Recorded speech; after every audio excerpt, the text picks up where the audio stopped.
Fermin Lopez is the best cam in the world. I'll repeat that statement once again. Fermin Lopez is the best center attacking mid in the entire world. I don't care who you name me. I don't care what your opinion is. I'll respect your opinion. But in my eyes, and I think that it is even clear in the eyes of anybody who watches football, anybody who knows anything about what it means to be a center attacking mid, what your position, what your role is, and whether or not you're effective on fulfilling that role. Anybody who watches Fermin Lopez right now will say, yes, this kid, maybe he doesn't get the recognition that he deserves. Maybe he doesn't get the opportunities that he deserves. But it is clear as day that he is the best center attacking mid in the world. You may throw other names such as Florian Wirtz, for example, great player at Liverpool. Even McAllister. You may even say Dani Olmo from Barcelona itself. Mastantuono from Real Madrid. I understand. But none of those players are at the level that Fermin Lopez is today. I don't want to be too heavy on Ferran Torres because he's still, trying to prove himself, and Lewandowski is just getting back. But Ferran Torres had 2 more opportunities today where he could have scored them. One of them was an even clearer chance. He had all the time in the world to score that, and he hits the post and it goes wide. Then Lewandowski subs him on, and Lewandowski scores 2 goals. So what does that tell him? What does that tell us? Well, I think that there's 2 main things that we can take out of this. Number one is that Ferran Torres, I think, in my opinion, he creates more chances than Lewandowski because he's more mobile. Not only did he assist Fermin Lopez on that first goal, but he also created other chances. He creates chances for himself as well.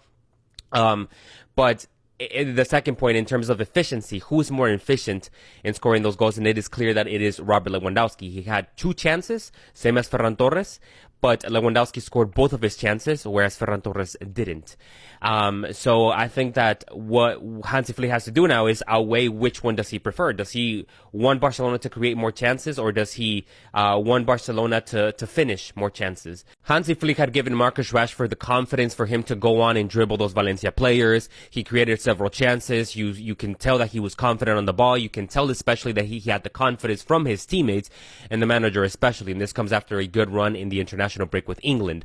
What can we Barcelona fans make of this? Well, we can definitely all agree that Marcus Rashford is going to be a pivotal piece for this Barcelona's, or at least for this season. If he does end up staying on the long run, then he can be an even better piece later on. But today, I thought his performance was good. I think that the decisions that he made were just perfect. They were smart. He knew when to dribble. He knew when to pass the ball. He knew when to assist. He got an assist for Rafinha as well in the second half.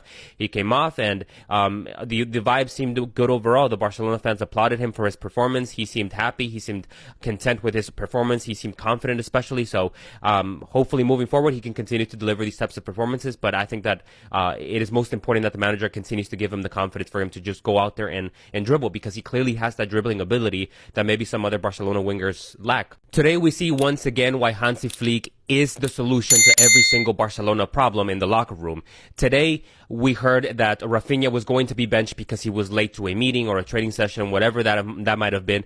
And from a Barcelona perspective, from a fan perspective, when I first see that, I'm a little scared, because I'm thinking to myself, Valencia is always going to be a difficult opponent. Sure, Barcelona destroyed them, ran over them last season, but that doesn't mean that, they weren't going to be an easy opponent. So from my perspective, I was kind of scared, and I thought that it was a kind of a harsh decision for Hansi Flick to make, especially after coming back from the break. But it proved that Rafinha's performance proved that Hansi Flick made the correct decision. Not only because Rafinha then, after that pull down, he used that to re-energize himself and go on and score 2 goals, but it also fixes in some way the ego issues that Barcelona had been experiencing.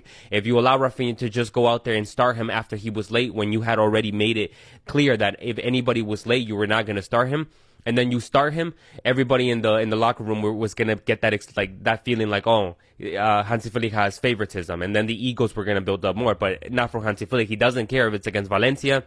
He doesn't care that it's against a historical Spanish team. If you are late, you are going to be benched, and he showed that. But what I loved more was that Rafinha used that as energy, fueled up himself, and went on and scored 2 goals today against Valencia. So I thought that it was perfect, and I hope that Hansi Flick continues to do that. If players are not going to obey him, if players are not going to subject themselves to him, then Hansi Flick is going to penalize them, and hopefully they can use that then to give even better performances than the ones that they thought they were delivering. An absolute killer of a performance today from Barcelona. Complete turnaround from the last match that they had against Rayo Vallecano. 6-0 against a Valencia side who had not been doing too bad in this first start of the season. Barcelona come and play them at a stadium where they haven't played in a long time, at least as the first team.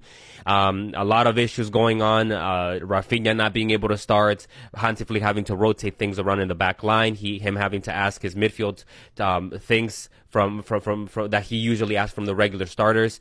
And it all worked well. Hansi Flick taking care of business, training hard. The club only had a few days to train after the international break, and I don't know what he did, but it worked. Barcelona demolished Valencia 6-0. Fermín López got 2 goals, Rafinha got 2 goals, and Lewandowski got 2 goals. Marcus Rashford played insanely good. He seems like he has the confidence from the manager. Roony did his job in substituting off the injured Lamine Yamal. The midfield worked well. Marc Bernal with Pedri and the Fermín Lopez link-up. The backline was exceptional. No goals conceded. Johan Garcia, in comparison to the match against Rayo Vallecano, he hardly had to do anything today. Eddie Garcia and Pau Barça seem to be linking up perfectly. Koundé seems now that he's back at his best level. Complete turnaround from what the performance that we saw him deliver against Rayo Vallecano. Everything seems to just be completely different. Maybe, you know what, Lamine Yamal was right when he said that it was just a bad performance and not necessarily an issue of egos. And hopefully it was that, because what Barcelona showed today is that they showed that they are, again, a team who are going to be competing for this La Liga. Especially after what we saw from Real Madrid yesterday against Real Sociedad. Real Madrid, they're going to be a way stronger team than they were last season, and Barcelona are going to have to step up their game from what we had been seeing against Rayo Vallecano if they want to be competing. I just asked AI what it thinks the top 5 most underrated players that Barcelona have been in the last 10 seasons. And quite honestly, culers, I'm not gonna lie, I was quite surprised with some of these, and I think that we're all going to agree with number 1. But nonetheless, before getting started, if you guys like this type of content, please make sure you drop a follow and leave a like so that I can make you more of this. Let's get started. At number 5th position, the top 5 most underrated players that Barcelona in the last 10 seasons.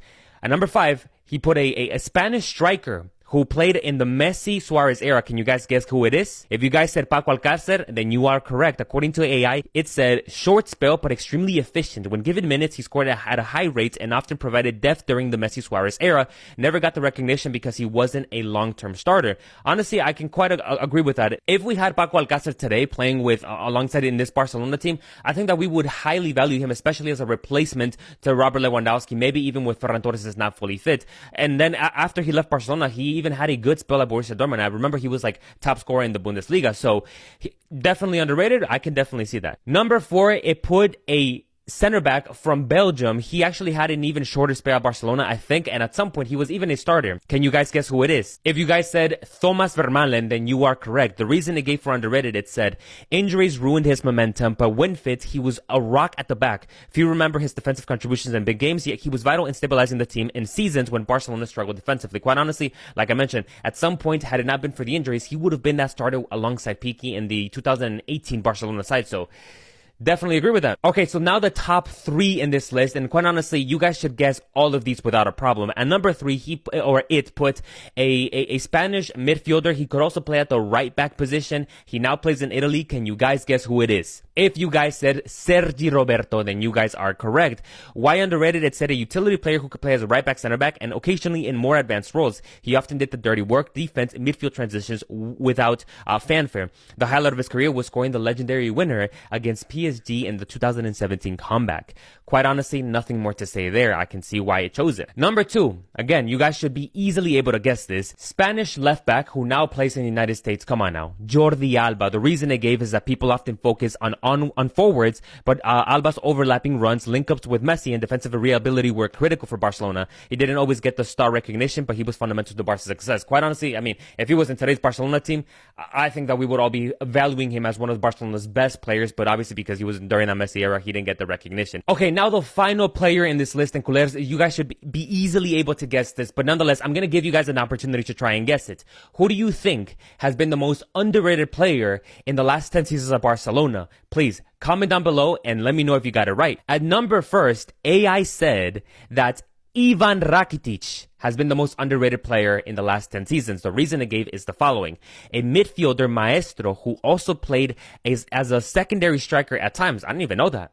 Can you guys fact check that? He scored vital goals in the Champions League and La Liga, but was often overshadowed by Messi, Iniesta, and Busquets. The highlight of his career, it's put the goal that he scored against Juventus in the 2015 Champions League final. But yeah, coolers, that was AI's top 5 most underrated players of the last 10 years at Barcelona. If you guys like this type of content, please leave a like, drop a follow, and in the next video, I may give you my personal top 5 most underrated players in the last 10 seasons. So, coolers, thank you guys for watching. Please, like I mentioned, drop a follow, let me know your thoughts and opinions, and as usual, God bless.